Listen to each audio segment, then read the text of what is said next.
Hello बच्चों, मैं हूँ आपकी हिंदी टीचर अंजू मैडम और मेरे क्लास में आप सभी बच्चों का हार्दिक स्वागत है। हम लोग मैथिली शरण गुप्त द्वारा रचित एक काव्य यशोधरा को पढ़ रहे हैं।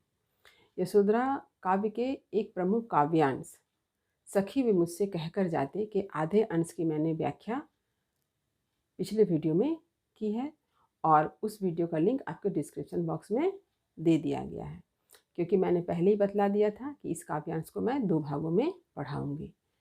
तो आप सभी उस वीडियो को अवश्य देख लें और आज मैं बाकी बचे हुए अंश को दूसरे भाग के अंतर्गत पढ़ाऊँगी। तो सबसे पहले मैं उस काव्यांश को पढ़कर सुना देती हूँ। नैन उन्हें हैं निष्ठुर कहते, पर इनसे जो आंसू बहते, सदै हृदय वे कैसे सहते, गए तरस ही खाते, सखी वे मुझसे कहकर जाते। जाए सिद्धि पावे वे सुख से, दुखी ना हो इस जन से दुख से, उपालंब दूं किस मुख से, आज अधिक वे भाते, सखी वे मुझसे कह कर जाते। गए लौट भी वे आवेंगे, कुछ अपूर्व अनुपम लावेंगे, रोते प्राण उन्हें पावेंगे, पर क्या गाते गाते, सखी वे मुझसे कह कर जाते। तो अब चलिए कठिन शब्दों के अर्थ को मैं बतला दूं। देखिए, कठिन शब्दों के अर्थ। नयन यानी नेत्र, आँख। निष्ठुर यानी कठोर। सदै हृदय यानी दया से युक्त हृदय, दया से भरा हुआ हृदय। उपालंब उलाहना, ताना, कटुक्ति यानी किसी को ताना मार के कुछ कहना, उसे कहते हैं उलाहना। अपूर्व जो पहले कभी नहीं हुआ हो, माने इतना अपूर्व यानी माने ऐसी चीज जो पहले कभी ना हुई हो, उसे ही कहते हैं अपूर्व।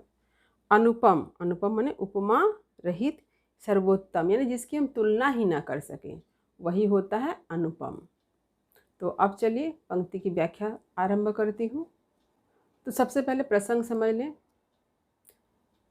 मैथिली शरण गुप्त जी ने बतलाया है कि जब गौतम यानी सिद्धार्थ को यह अनुभव हुआ कि संसार दुखमय है, दुखों से भरा हुआ है, तो वे दुख का कारण ढूंढने के लिए एक दिन क्या करते हैं, अर्धरात्रि में अपने पत्नी यशोधरा, अपने पुत्र राहुल, राजमहल, माता पिता सबको छोड़ करके क्या करते हैं, वन को चले जाते हैं।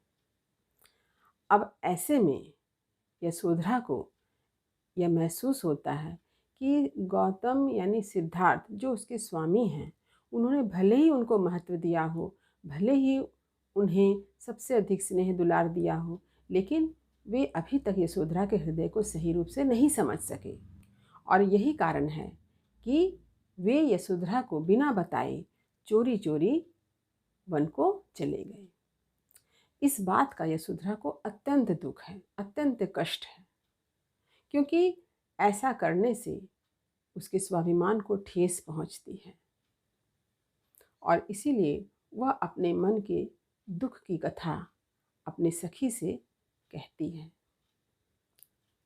देखिए, नयन उन्हें है निष्ठुर कहते, पर इनसे जो आंसू बहते, सदै हृदय वे कैसे सहते, गए तरस ही खाते। एक तरफ यशोधरा यह कहती है कि उसके स्वामी गौतम ने उन्हें बिना बताए, उनसे बिना मिले वन को चले गए।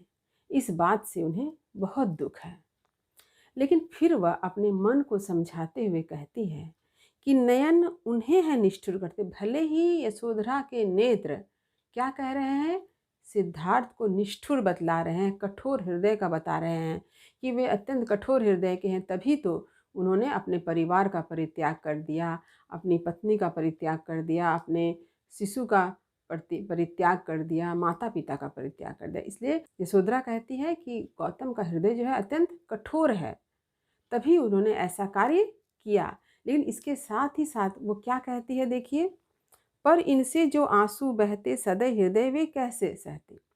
पर इसके साथ ही साथ यशोधरा क्या करती है, अपने खुद ही वो तर्क भी देती है कि आज यशोधरा के आंखों से जो आंसू बह रहे हैं, किस कारण, सिद्धार्थ के चले जाने के कारण। तो यदि वे यशोधरा से बतलाते कि उन्हें वन जाना है, तो यशोधरा क्या करती, उसकी आंखों से आंसू बहने लगते।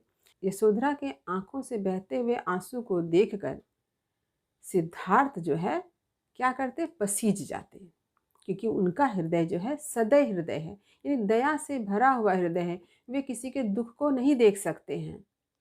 तभी तो वे दुख का कारण ढूंढने के लिए कहाँ गए हैं, वन को गए हैं, तपस्या करने के लिए गए हैं। तो यशोधरा दोनों ही बात कहती है।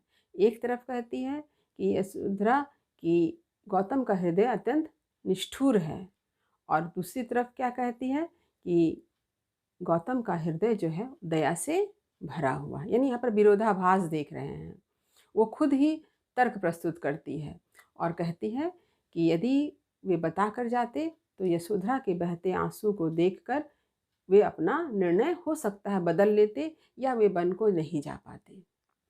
तो इसीलिए कहते हैं कि गए तरस ही खाते, बल्कि उन्हें यशोधरा पर तरस आता।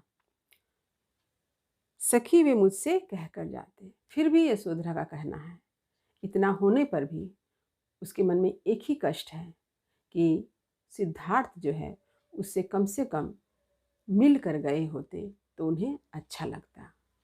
वे उन्हें जाने की अनुमति अवश्य देती, वे उनकी पथ की बाधा नहीं बनती। जाय सिद्धि पावे वे सुख से, दुखी ना हो इस जन से दुख से, उपालंब दूं मैं किस मुख से, आज अधिक वे भाते। अब यहाँ पर एक भारतीय नारी के मन में जो अपने स्वामी के लिए मंगल कामना होती है, उसका उल्लेख मैथिली शरण गुप्त जी ने यशोधरा के माध्यम से किया है कि यशोधरा भी क्या करती है, अपने स्वामी सिद्धार्थ की मंगल कामना करती है। भले ही वे उसे परित्याग करके वन को चले गए हों, लेकिन जिस उद्देश्य से सिद्धार्थ वन को गए हैं, इस उद्देश्य को सिद्धार्थ पूरा कर सके, इसकी वो कामना करती है। इसलिए वे क्या कहती हैं, जाय सिद्धि पावे वे सुख से। वे कहते हैं कि बिना बाधा, बिना विपत्ति के, बिना विघ्न के सिद्धार्थ जो है सिद्धि लाभ करे, अपने उद्देश्य को प्राप्त करे, अपने उद्देश्य को प्राप्त करने में सफलता हासिल करे। यह जो है यशोधरा कामना करती है। दुखी ना हो इस जन से दुख से, और यह कहती है कि मेरे दुख से, इस जन यानी यशोधरा के दुख से सिद्धार्थ को दुख ना हो, क्योंकि अगर सिद्धार्थ को दुख होगा तो वे अपने उद्देश्य को प्राप्त नहीं कर पाएंगे।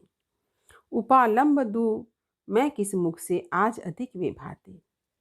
और यशोधरा यह भी कहती है कि आज मैं उसे कैसे उपालंब दूं, कैसे उलाहना दूं, कैसे उसे ताना दूं, क्योंकि सिद्धार्थ ने जो किया है वो कार्य तो एक महान कार्य है। सिद्धार्थ ने समस्त संसार के कल्याण के लिए जिस रास्ते को चुना, वह रास्ता तो एक बहुत ही महान रास्ता है, महानता की ओर ले जाता है सिद्धार्थ को। तो इसीलिए यशोधरा कहती है कि आज वे मुझे पहले से भी ज़्यादा अच्छे लगते हैं, क्योंकि उनके मन में समस्त संसार के मंगल की भावना है, समस्त संसार के लोक कल्याण की भावना है। और इस बात से यशोधरा को गर्व होता है, किस पर, सिद्धार्थ पर गर्व होता है। और वो कहती है कि भले ही उसके नेत्र उसे निष्ठुर कहे, लेकिन वे आज मुझे ज़्यादा अच्छे लगते हैं, क्योंकि उन्होंने एक संसार के कल्याण के लिए एक कदम उठाया है। सखी वे मुझसे कह कर जाते, पुनः अपने दुख को व्यक्त करते हुए अपनी सखी से कहती है कि उन्होंने भले ही संसार के लिए एक महान कदम उठाया हो, लेकिन कम से कम वे मुझसे मिल कर गए होते तो मुझे ज़्यादा अच्छा लगता। अब देखिए अंत में क्या कहती है, गए लौट भी वे आएंगे। यशोधरा कहती है कि गौतम बुद्ध वन को गए हैं, गए मतलब वन को गए हैं, लौट भी वे आएंगे, और सच में सिद्धि को प्राप्त करके वे अवश्य लौट कर आएंगे।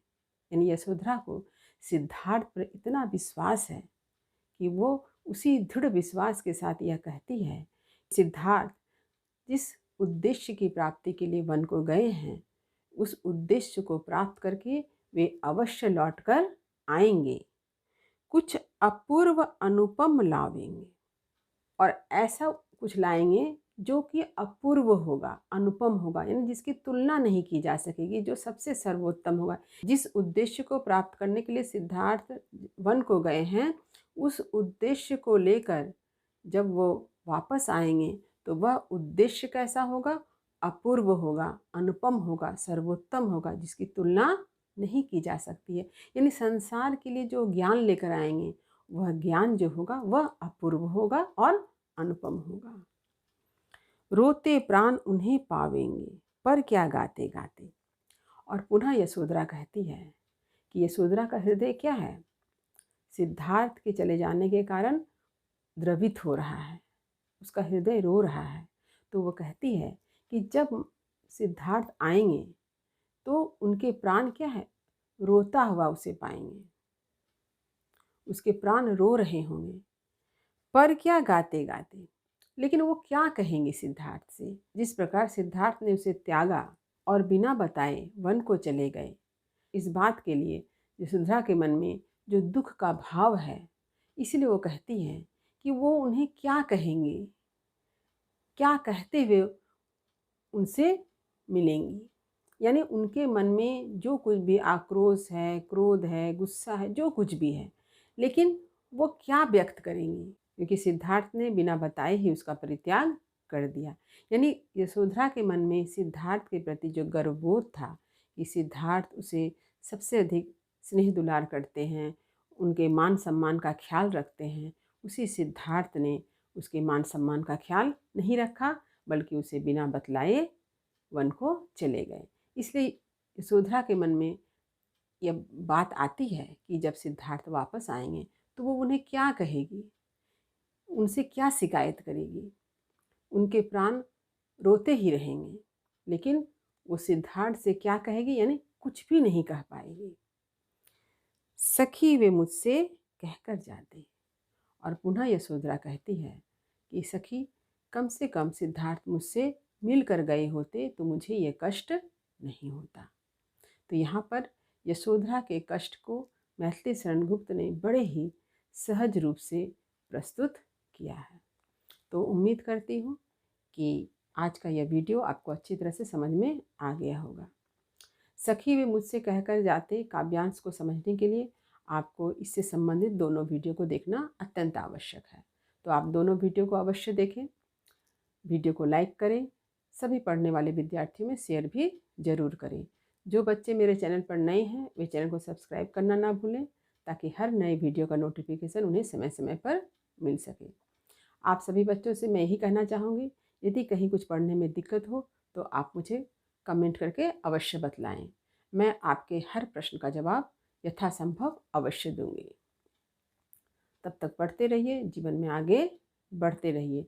मेरी शुभकामनाएं आप सभी बच्चों के साथ है। धन्यवाद।